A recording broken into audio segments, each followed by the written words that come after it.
And welcome to When the Gloves Come Off on the Quantum Global Broadcasting Network on iHeartRadio with your hosts, Rusted Diamond. Casey James. What the fuck? Just getting back from the Fan Expo PDX. Dude, yeah. A weekend and a half. Okay, here's the thing. I've done a lot of these things. Okay. Yeah. This is the first time I've ever seen one where like they had it set up, like everything was flow. You walked in this flow, like general direction, and once you got to a certain area, that was the end of it. There was no re-entry. You were done. You have to go leave the building, walk around a city block, and come back in through the front. Like you can't just turn around. Like it was absolute bullshit. You go out and you walk by someone taking a shit, smoking crack, and then you come back inside. Yeah, to start out. Yeah. You couldn't just turn around. It was weird. So it's like fucking what's it called? IKEA. So they got to like set up like IKEA where you pretty much. Yeah. Like you're a fucking sheep, like your cattle fucking thing, just going through the thing. So, I mean, what was the grand finale then? Was it set up like that, or was it just set up kind of whatever? No, I mean they had two different stage areas. They had like a one stage and they had like a main stage. They had like a second stage, main stage, and then all the stuff that goes on like in the side rooms, little dioceses and things that go on in the side rooms. A lot of it was set up mainly for the photo ops. These things are terrible, dude. So they had them all set up in this weird line, like, and a lot of times it's like this, but usually they're their own little individual, like kind of cubbies, you know what I'm saying? But this one didn't have that. So they were all open, just like in a long thing, but you know what I'm saying? Not the end of, you know what I'm saying? Yeah. And then you weren't allowed to take pictures of them because they want you to buy their pictures and get an autograph. But, let's just put it this way. Carl Weathers. Yeah. $80 for the signed headshot. $300 if you wanted to come around the table and take a picture with you. So that's Carl Weathers. Now imagine any updated celebrity. Holy shit! Right. Some of these the main stage events were ticketed. Yeah. Right. So like the Back to the Future Q&A, the like the Q&A, Ron Perlman, Bruce Campbell. These are all okay. So like the bigger ones, right? Yeah. Like Back to the Future, Ron Perlman, were $140 a seat. Once you're already in there, once you're already paid for the fucking ticket to go into the Comic-Con. Oh yeah, and your tickets, and so they have these different blocks of tickets, right? So you can get like a day pass. You can get the all day. You can get for whatever day. Then you can get like a 3-day pass. You can get a VIP, or you get the ultimate, right? And here's the thing: these guys, none of them gave you tickets to any of these shows. All they did was skip you in lines. So if you wanted an autograph, a photo op, right? Like, you didn't have to wait in line. You could go to the front of the line with your pass and be skipped forward, but you still had to buy and pay for the same as anybody else. Holy shit. And these lines are still fucking long as shit though, right? Oh yeah. Oh, absolutely. I mean, absolutely. So, and they're not, so the people who are doing Back in the Future Q&A, this room was packed. I mean, I was like, forget taking pictures of them. Look at all these people. That's $140 a seat. Yeah. And so, I mean, how much of that money is going to the Back to the Future people? I mean, I'm sure they got paid fucking pretty nicely, or how much is going back into the pockets of the fucking con? Do they have to pay a certain okay, so check this out. There's two ways to do this, okay? Check this out. So when they're at their autograph booth, right? Yeah. You have to buy the headshot, right? And the autograph. It's all like one thing, and it's super expensive. But they did mass photo ops, right? Where they're just sitting there with a background. They're already in there sitting down, and they just herd you through. You stand there, click, move, right? Next, click, move, next, click, move, right? And they give you a digital print, right? $12. Yeah. But you have, but you don't talk to them. There's no talking to them. Hi, So when you buy at least when you buy the headshot, you walk up to the booth, they're signing it to you. You have like, you have kind of like a meet and greet. You have this, what I'm saying? So you pay for that. They wouldn't, so that was weird, you know what I'm saying? And so it's just basically like a photo bomb almost. right. And I'll give credit because the only people who actually did a dais in a small room and made it intimate and like fun was the Trailer Park Boys. That was it. And it was on the very last day. It was one of the very last things that happened. Yeah. It was them in this room or Sam Raimi having his Q&A on the main stage. That's a fucking good cop, but that's a hard one. I went with the Trailer Park Boys. Yeah. I would too, but that's a hard one to fucking pick between. No, I'd still pick Trailer Park Boys probably pretty easily. Yeah. Yeah. I would. I already lost. So I took runner up and best dressed. What the fuck for what? Because I wore a suit. I wore these suits. I was pimped out all 3 days. You're the only one not wearing fucking sweatpants and some. I was the only one. Yeah. Or in cosplay. Right? It was literally. This was at the they had like different awards. They were giving out awards for like cosplay, like best this, best that, right? Just best dressed in general. Yeah. I took runner up. I didn't even know I was in it. Like people were just like that guy. Right? The guy in the fucking suit. Yeah. You know who won? Who? Bruce Campbell. How the fuck is he in it? I took runner up to Bruce Campbell because this motherfucker came out with fucking an ascot and a pocket square and shit. Dude, but he's in the show. Like, doesn't matter. So it was best dressed there. Don't matter who you were. Shit. So you beat out every other fucking person that was in this con. I took runner up to Bruce Campbell. Yeah, so you can say you could beat everybody else. You beat Michael J. Fox. And I can yeah. Well, okay. I mean, a homeless speaker outside beat Michael J. Fox, dude. I swear to God, so I did get some pretty good footage. We do got some funny shit. So everything ran around Michael J. Fox, which meant all times kept changing. Everybody kept getting moved around, right? Now, like a little kid, he sits on his hands, right? Like he's got to sit on his hands, and he's in bad shape, dude. And he's dressed obviously comfortable, loose t-shirt. I mean, if you didn't know it was Michael J. Fox, you would have thought he was a homeless flailing tweaker. But he's sharp as fuck, dude. He's fast, right? He's right there. Yeah. He's witty, he's fast, he's sharp. You know what I'm saying? But he comes out and he's like, "Sorry, I'm late." He's like, "I didn't take my pills earlier, so I had to take them now, wait for him to kick in." And I'm like, "Well, that's the first time." So I'm like, "Well, that's the first time I've ever heard somebody blame shit on not taking their pills."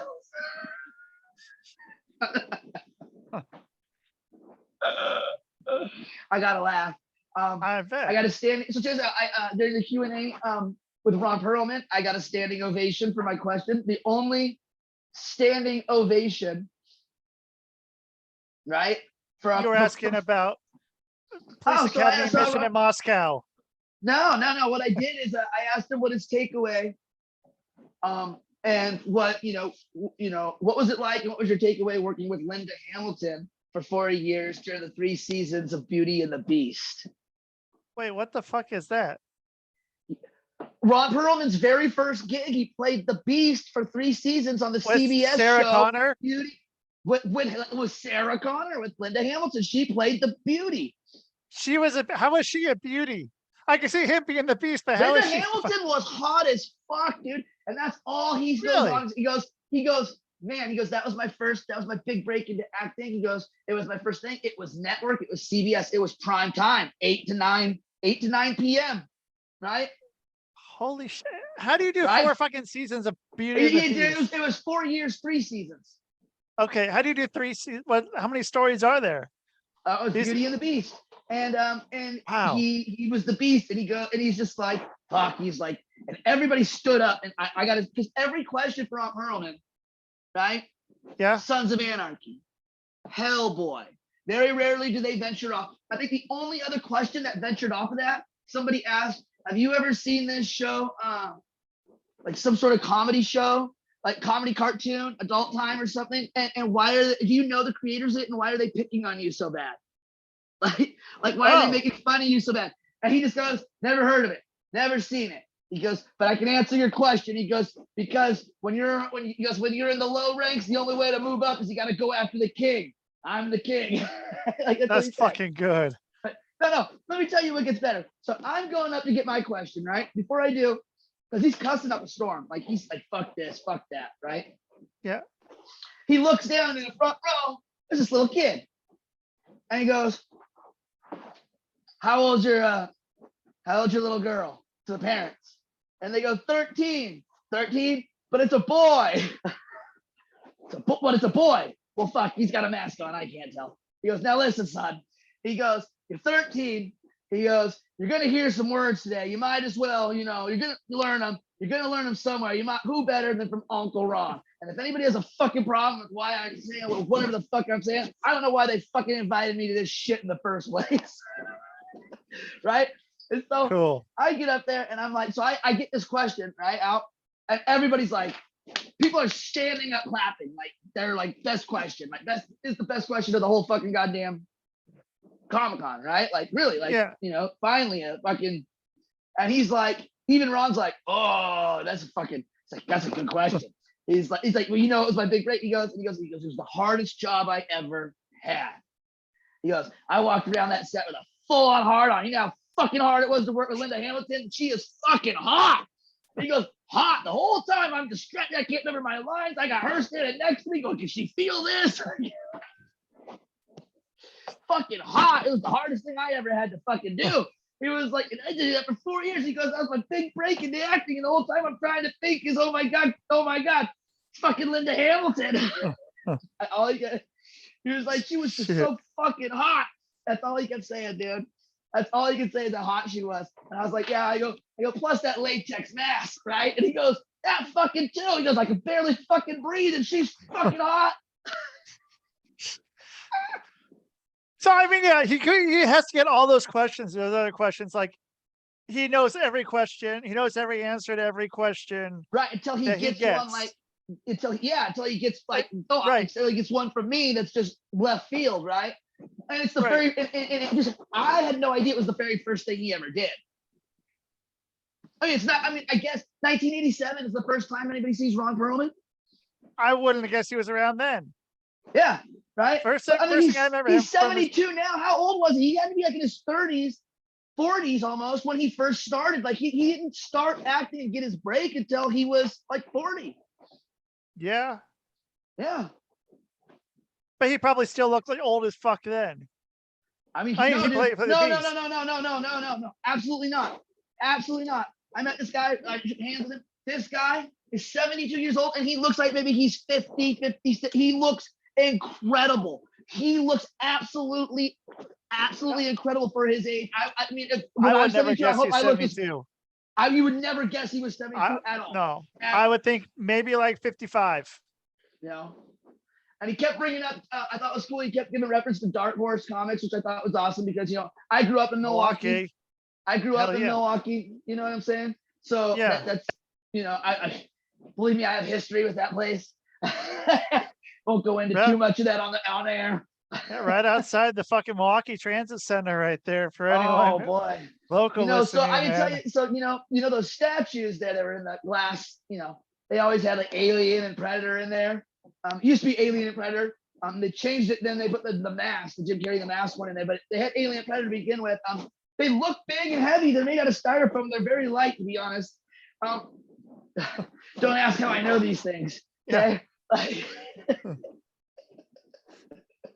Right? So like I said, we in this place have history. Okay? We have history at Dark Horse, So what was he doing with Dark Horse? What is Hellboy? Hellboy's Dark Horse? Hellboy was Dark Horse. So a lot of people don't realize, Alien, Dark Horse, Predator, Dark Horse, Hellboy, Dark Horse, Jim Carrey, The Mask, Dark Horse. I mean, a lot of your favorite non-Marvel comic book anything is Dark Horse. Yeah. Dark Horse was originally Batman at one point in time before DC took it over. So was Dark Horse fucking okay? So Dark Horse that wasn't? Did that come out in Milwaukee then, or was that somewhere else before? Milwaukee, Oregon so is back in like before pre 1939. when Batman and fucking Hitler fucking started taking over shit. Yeah. Same year. Yeah. That's Dark Horse. Yeah. See, and then they didn't have the distribution yet, so they sold the rights to another company, which becomes DC, right? But here we are years later. Dark Horse is defunct now. Dark Horse sold out. They sold. They went out of business right before, right during the pandemic, and they sold during the pandemic. But they sold to DC Comics. Oh. They've always had a relationship with DC Comics. So are they is the thing still there? Is the Well, I believe Dark Horse is still around. It's just under subsidiary? it's DC Comics, now. I don't know if they're still in that building because they've always been in. I don't know. But I do know that it used to be. So Ron was giving reference a lot to going and coming into Milwaukee all the time and going and having meetings there. Like that's when the first time he ever came to Oregon was for Hellboy, to have meetings with the guys to make Hellboy. They were having them at the transit center, basically in downtown Milwaukee. And then going to the Acropolis. Probably. But yeah, best state rights. You gotta go to the Selwood Center for the Performing Arts. Yeah. Best steak in town.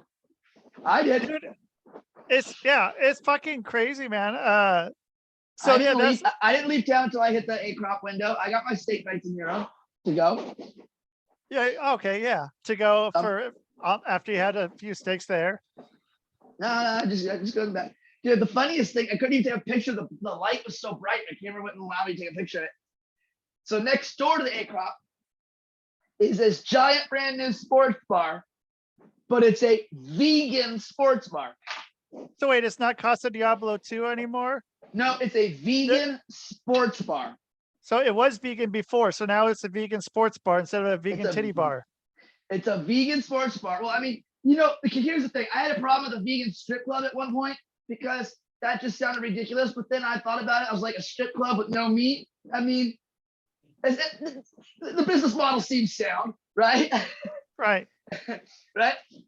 But when I think of a sports bar, how many people are like, let's go out and watch the big game? Yeah, I just hope my chicken wings come on a broccoli stick. Right? You get some broccoli sticks. Can I get some cauliflower nuggets? You got any of them deep fried green beans? Just make sure you're deep frying that in vegetable oil. I don't need any of that animal fat. Like, what the fuck is a vegan sports bar? Nobody who watches sports wants to eat anything fucking vegan. Boom. There it is. People who are vegan might want to go to strip clubs to like. I don't go to a football game and going, gee, I really hope my meat doesn't come off the bone. I hope it's not meat at all and it's just soy and cauliflower. Yeah, I'm going to have my fucking soy hot dog. And fuck, I barf a little bit just from you just thinking that. I didn't even say it and I gagged. Okay? Dude, have you ever had a non-meat hot dog? No. Dude, it's the weirdest. I mean, I don't know what's shit. in my hot dogs anyways, but everybody probably has. Who knows what's in a hot dog anyways? I don't know what you consider meat. Yeah, dude, man, those things are fucking weird. I don't even know how to describe it. I only eat one brand. So if it's a hot dog, like a hot dog, there's only one brand I eat and one type of that brand. Yeah. And I only eat Nathan's, and it's the bun size. Dude, fuck yeah. Has to be the bun size. Has to be the thin ones, the long thin ones. It can't be the fat ones because they don't taste right. They have a completely different profile. It has to be. They used to be called longer than the bun. Now they changed the name to now they're just called bun size, right? Right? Yeah. So, but yeah, Nathan's bun size. Only hot dogs I will buy out of a store and eat. Okay. Now, don't get me wrong. I go to Costco and I love the shit out of those ones you can get in Costco. Those fucking big bratwurst ones. Those are fucking bomb. They don't do the fucking brats anymore.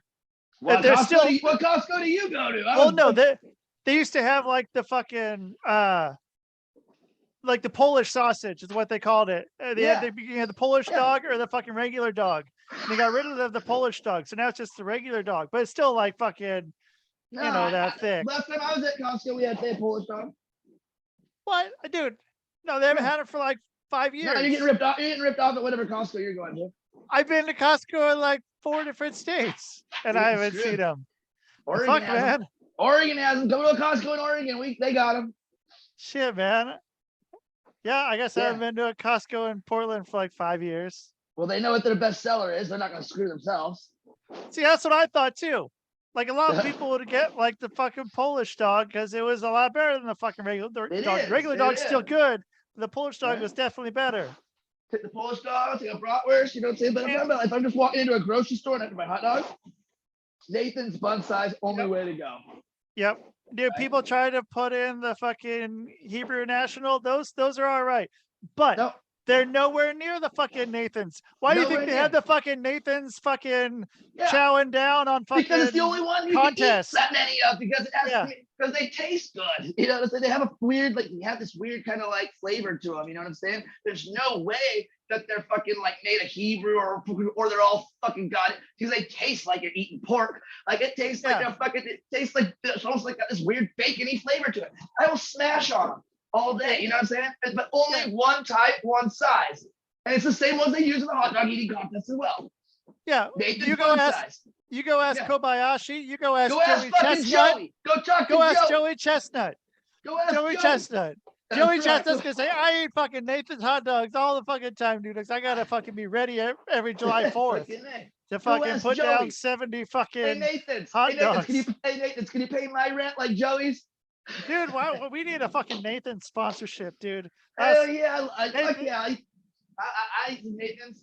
They gotta hire us to come and fucking hire us to come do the announcing at one of these events. We could kill a Nathan's hot dog event. I could sit there. We could auction that off. And here goes Joey on his 13th club. Oh, there's Joey. He's coming back. Oh, this is good. We do like a horse race. Yeah, we should do a second one. There's a July 4th one, but there should be another one some other time of the year. Just so you know, there's a ton of them. Those are just the one that's televised. There are tons of these all year round. This is what they do for a profession. But is that the only Nathan's one?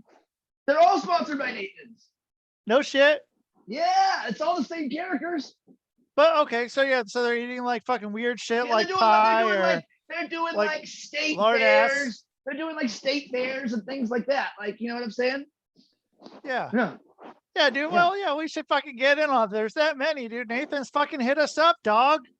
That's right. Like shit, man. And you know what else about Costco? They got once the fucking Rona came around, they got rid of the fucking onions that you fucking grind your own. Get your own onion grinders. Yeah, dude. Yeah, they don't got shit. Yeah, everybody got rid of everything once the Rona came around. Once they realized, hey, we don't have to do this no more. Cut. Yeah, dude, because I mean, I'm sure that thing's a bitch to clean all the time, dude. Like, fuck that. I'd be like, hell yeah, I have to clean that shit at the end of the day. That shit never got cleaned. That's a good point. It's like the fucking ice you were just grinding up fucking straight bacteria. Yeah, probably. But goddamn, it tastes you were fucking better good. off getting those weird wet ones that they give you at like AM PM. You're not sure if it's an onion relish. Yeah, it's all just in one kind of area. With the little packets of fucking... it's like this grayish slime with chunks of onion and it's all gelatinized. It's like kind of liquid. It's like an onion relish of some sort. You don't really know. Like that shit is probably safer for you. Yeah, that's my fucking hot dog. That's how I do my hot dogging, man. If you're fucking out, fucking hot dogging. So yeah, get a hold of us there, Nathan's. You'd be digging that shit. Oh, and so Fan Expo, get a hold of me because I would love to do some moderating. Like I'm gonna hop on board. I jump on that train and go travel and do some moderating. You know, you'll be the person that's in there. Be the person that gets that crowd, gets them going, ask the questions, keep it flowing, keep it moving. Like, you know, like I mean, don't they had like so the chick who did the Back to the Future, the moderating, like at the beginning, like she tried to get the crowd pumped and she had a good idea. It just, you know, it was just, and it just kind of, she started and then she just kind of let it just kind of. How do you fuck that up? Dude, you don't do Back to the Future. Back to the Future. Right. Back to the Future is coming on. Dude, fuck. Look, dude. I had him fucked up though. I had Biff fucked up, dude. So I catch Tom Wilkinson, right? That's Biff, right? Right? Yeah, walking around the Comic-Con, right? This guy's cool. Not only walking around, he's taking pictures of other people. He's taking pictures of people, right? Weird. And so, so I stopped him and I'm like, hey, man. And we had this conversation and I explained to him about wanting to fly the train, right? I just want to fly the train. But I had him so confused that he's got to go get the other guys he's got to go get Chris and Mike to like try to get in on this too, because they'd never heard this. And in the fucking 40 years of Back to the Future, I stumped them. Okay. And it was with the Jules Verne. And I said, I don't understand why we keep going back, like why we were sitting here huddled around a DeLorean. And we got Biff's fucking like car, like little like wax, like company car. We got all these vehicles right here. I go, but none of these existed. Not what? I go, yeah, just the Jules Verne. See, it's the train. The train's the only thing that exists now. And then I had to explain to him about the whole time continuum and about how they went back, and it was the train. Once it was the train, this never existed. Kind of like 2 Pine Mall, 1 Pine Mall, and they're like thinking, they're like, what the? And like nobody's ever grasped this yet because everybody's still huddled around this fucking DeLorean. And I'm trying to explain to them, look, after number 3, there never was a DeLorean. Movie 1 and 2 basically never existed. That's the time continuum, and they're just dumbfounded.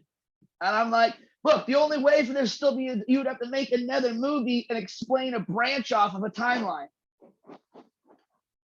Right? Right. Which would be creating your own Back to the Future multiverse then at that point. And then you could have multiple different Martys and Doc Browns. Which, I mean, you can pull a fucking whatever, you can go and sell your likeness. And Biffs. I mean, you would think about that though. You could turn into the future into a multiverse. Now you can make multiple different. Well, like what was his name? Fucking Bruce Willis sold all his fucking the rights to himself. Like they can make him and AI him fucking for the rest of forever. Well, he's not doing any more movies. He's not doing. Well, I know that's what I'm saying, but they can do whatever with him. They have enough footage of him to AI him through the rest of anything. They can put him in fucking whatever they want. Like if they did that with any of those people, I bet they'd fucking cash out. It'd cost a lot of fucking money to do it, but dude, you ask any one of those 4 people right there, dude, if they would fucking take the money to never have to worry about it, but we have the right to you and we can make anything you want for the next forever. I mean, and I wonder about some of these contracts because, dude, we got some footage that it's gonna go up and it'll hit the social media site here. It's gonna be a minute because things got to get compressed, edited. A lot of it's gonna be give me some time because I'm tired of hiking for 3 days. But I got some great footage, and at first I thought it was the funniest thing, but the more I watch it, the sadder it gets. Okay, so we're walking around right now. Everybody's got these huge lines for trying to get these autographs, whatever, blah, blah. Except for Carl Weathers. No, not a single person. And Carl Weathers is just sitting there. He's wearing a mask, right? Just, like this. And he's just sitting there like this. Fucking loser. And so I'm like, man, I go, look, nobody's talking. Nobody wants. And the person, his little handler person, right? Like the handler out in the front, goes, I know, it's sad, huh? And I go, it is. I go, well, we're with iHeartRadio. You think you'll talk to us? Maybe we can drum up some business. She goes, yeah, go ahead. Lets us buy, okay?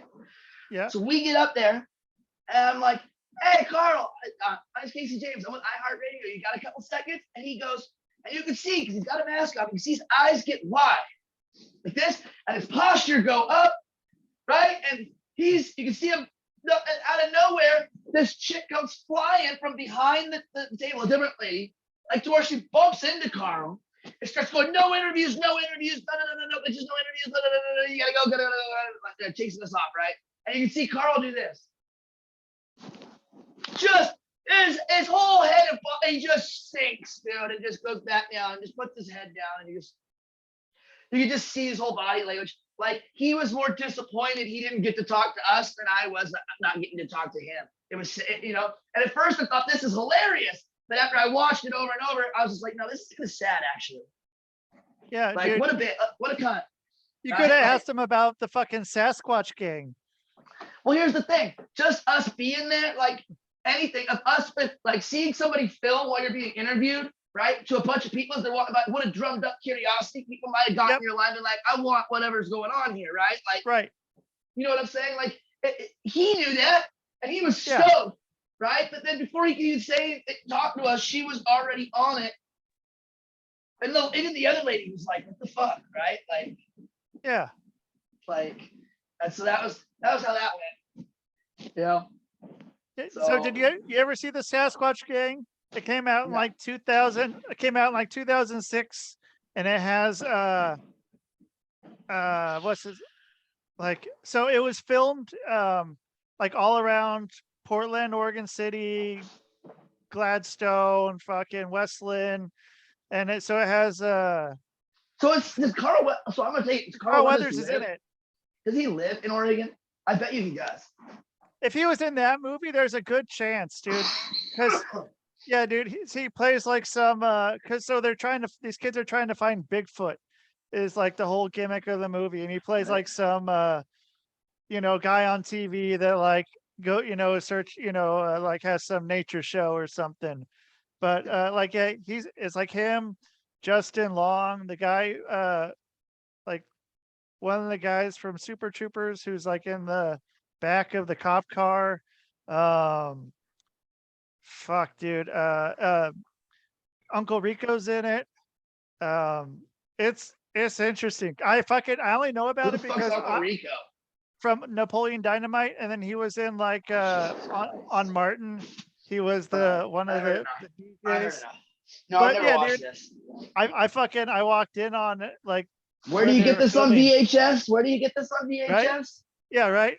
You good luck finding that anywhere, dude. I was going down to ride bikes at Mary S. Young Park in Westland, and they were like had a whole bunch of shit roped off, and I didn't know what it was for. And then it's like, oh, it's for this movie. And then it's like, oh, okay, the Sasquatch thing. I'm like, oh, that sounds stupid.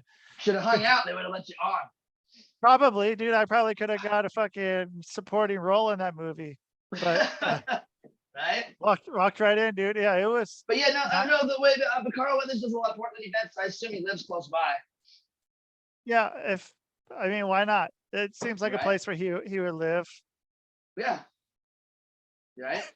Fucking Portland people getting pushed around. Jesus Christ. I mean, you should see it's sad when you watch it. It was like, wow, like it's like this what kind of contract he get himself into. you know.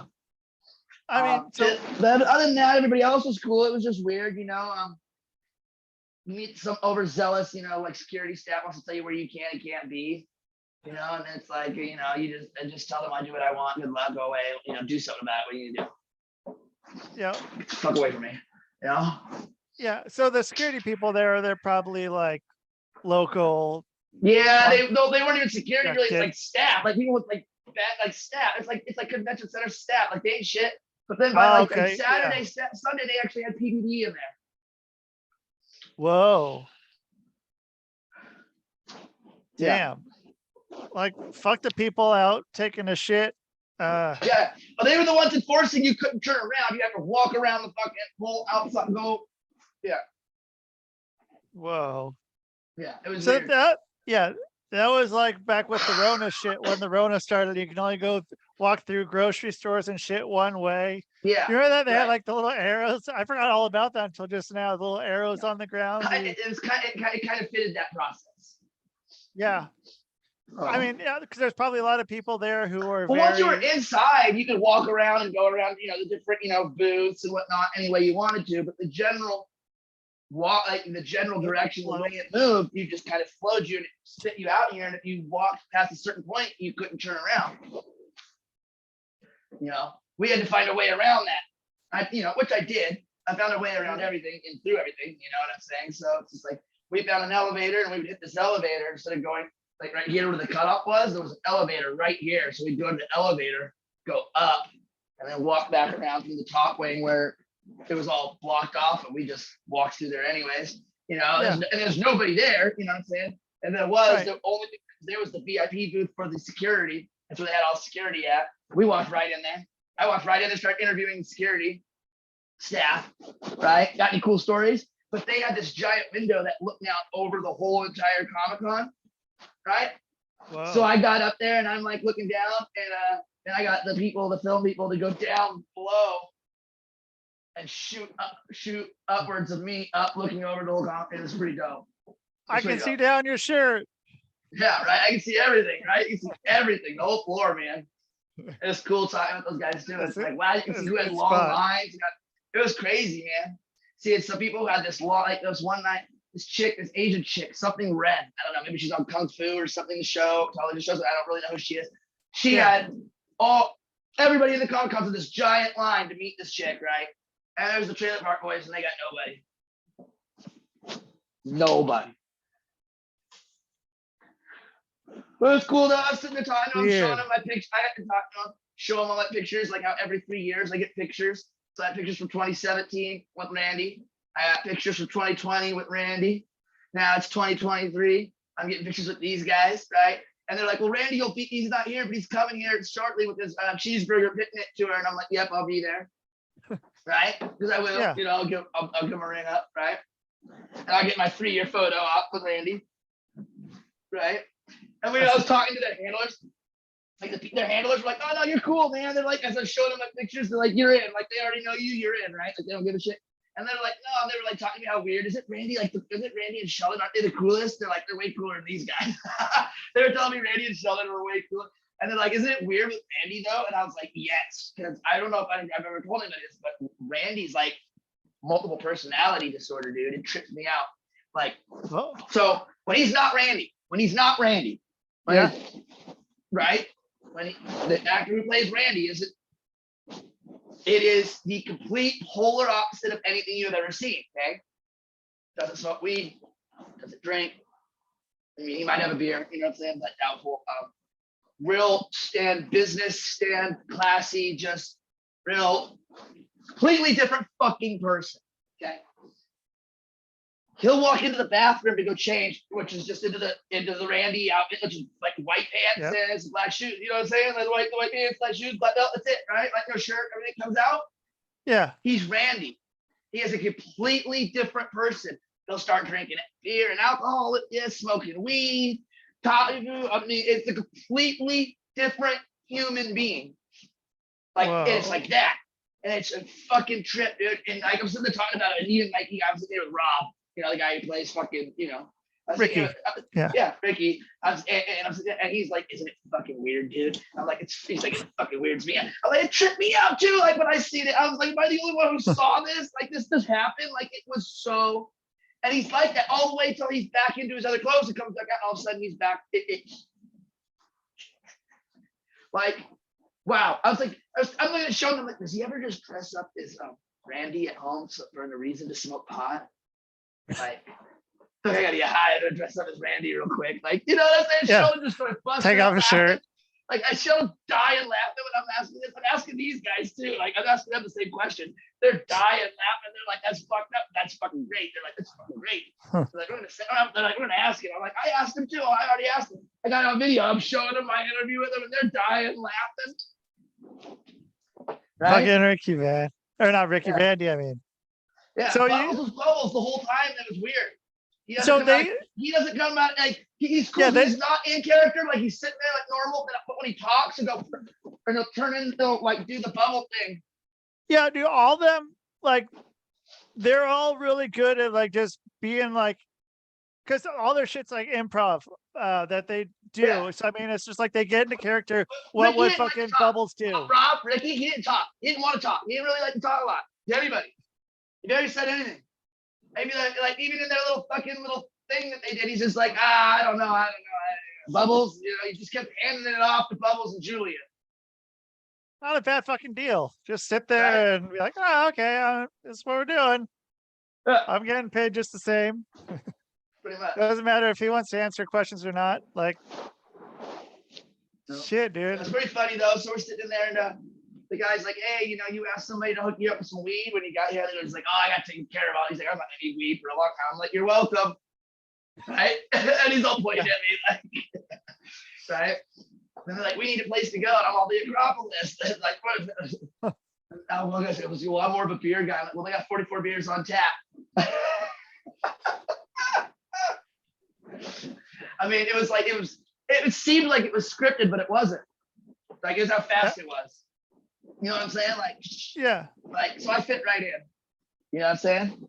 They love so for when they do the new season, they'll bring you on for I wish, dude. I wish. Wouldn't that be cool though? Yeah. I'll ask. Fuck yeah. I was like, Yeah, I'll well, ask.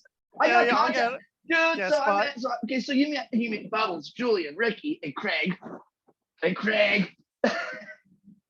Wait, who's Craig? Well, and Craig. Are you Craig?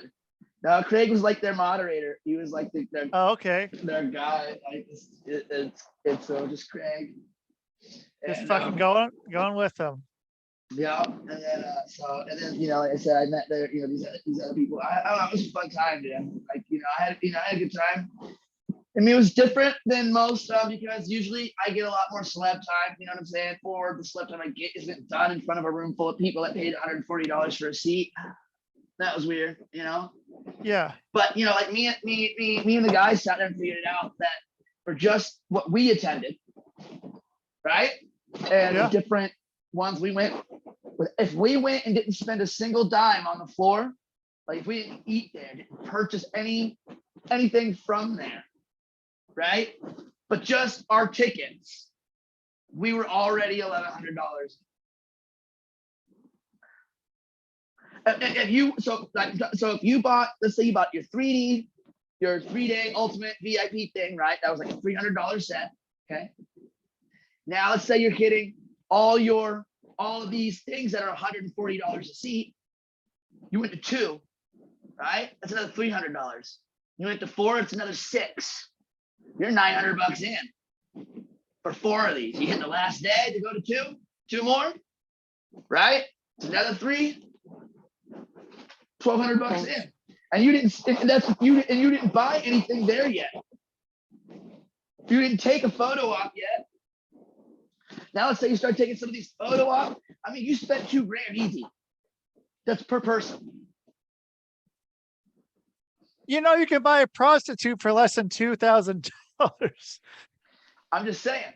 I mean, man, that's fucking crazy. That's so much goddamn doing the math, money. Right? That's a car. That's a pretty good car. $2,000. This press pass that it will not show you on the camera because it's cool. This press pass right here. There you go. I was given me to do some reporting. It came free and it got me $1. So I mean, this press pass was a $1,200 value right off the bat. Okay, not too like bad. That's insane, right? And not only that, not only did we not have to pay the $140 a seat, but we were allowed to walk right in front of everybody and just get right in front of the stage and take a picture. You know what I'm saying? Like crazy. Yeah. You know what I'm saying? The whole thing was just crazy to me. To be honest, I wanted to be done by Saturday, but then I couldn't because Bruce Campbell's thing was Sunday, which I didn't even get to anyways because it was just craziness. But then I went and did the Trailer Park Boys as an unexpected surprise at the end, so that was cool.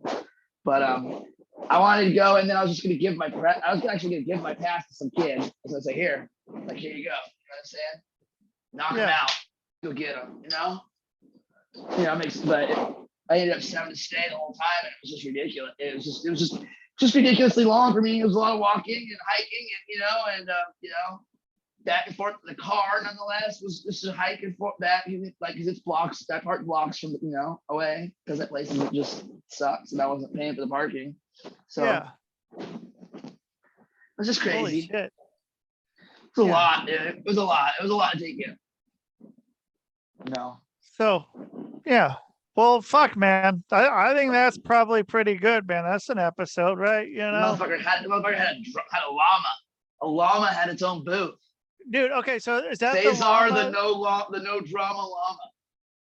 That's a local thing, right? That's like the he's a local celebrity. Llama. Yeah, he's a celebrity. Yeah, dude. Llama. It's crazy. It's crazy. He was the most famous person there. Was Cesar? No, for real. The most famous person there was Cesar, the no drama llama. Like for real, like even the celebrities were like huddling around him. William Shatner asked to buy it. He was trying to buy it from this Sherpa. Seriously, I watched the whole thing. He wanted it. He fell in love with it. He was like, it was his best friend before they left. Dude, fucking llamas, man. Cesar, the no drama llama. We should get Cesar the No Drama Llama on our show. Well, no, we should talk. Well, we could, but we should talk to this guy because he owns like a llama farm and he has lots of other ones. And he was like, I'm pretty sure he didn't let William Shatner go without giving him his information. Like, I do have other ones for registered therapy animals coming. I'm sure we'll definitely sell you one. Yeah, dude. Yeah, we should get in touch and see what's Cesar, up. the No Drama Llama. Yeah, they have a book out. They have a children's book out too. You can find it on Amazon. So check into that. I mean, yeah, I got all their information to do for that. I got a bunch of people's information for that. I also met while I was there, I met a young woman who's at U of O going to school for media. Okay. And she was there for our very first press pass ever somewhere. She came up to me and asked me, "Hi, are you press?" Like, yeah. She's like, "How does this work? Would you mind asking?" And so I sat there and gave her the 411. Found out she's a filmographer and she's a photographer and filmographer. Ooh. And I said, "Oh my God." Well, I said, I told her who I was with and how we needed people. And I have all these events that I've got. We're going to rate press passes that are going to be coming up. And I'd love, we need, would you like to team up? And we can do this. I was like, we get footage and then you can make your own portfolio. And she was like, "Yes, absolutely. That would be great to work with somebody." Because she doesn't have, and I came up. So I got all of her information. Nice. Ran into her a couple of times. Very nice. That's a fucking great thing to have. She's from Florida. Came all the way, and she's a freshman. She came all the way across. She went coast to coast. Good for her, man. Fucking out of her comfort zone, man. Like, she was totally. And then she was like, "Well, what kind of expos?" I was like, "Well, there's the weed one. There's the exotica." She's the exotica. She's like, "Is that the adult one?" And she's like, "Ooh," she was that excited. She was like, "This is going to be so much fun." And I'm like, "Yes." And I go, and it's much easier if I have a female photographer and filmographer because then the other people are less creepy. Yeah, it's much easier to get in. And you know what I'm saying? Yeah. You're less threatening. Yeah.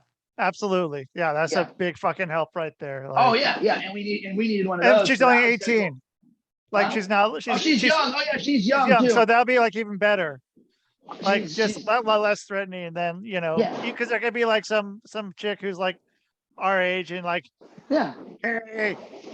And she was very young. I mean, she came and I like that. She came up to me. She came up to me and started the conversation. So she's outgoing. Cool. Like, so that's good. So she's not afraid. And I said, use your press pass and don't let them bully you. Bully your way into everything. Like, do what you want till they tell you no. They tell you no, and then just walk away and go. Get a different angle. Just do you. Fuck, that's good. Yeah, that'll be nice having her. Yeah. So that's the plus. We're definitely gonna keep in touch with her. Probably bring her on as a guest. So I also want to bring her on so she can give us her experience of a Fan Expo the first time she ever. Yeah. How was it for you? Like, what did you experience? What was your takeaway? Yeah, let's do that. Let's bring her on, dude. We got a fucking show 2 times a week on Tuesdays and Thursdays coming out on fucking iHeartRadio or fucking whatever, dude. You can watch it on Rumble. You can watch it other places too. But check out anywhere you get your podcast needs. We're probably there. Check out When the Gloves Come Off on the Quantum Globe Broadcasting Network, QGBN. Man, we should have people when they come on. They should say that. Get that. Yeah, for real. Say, QG. Hey. No, it's QG.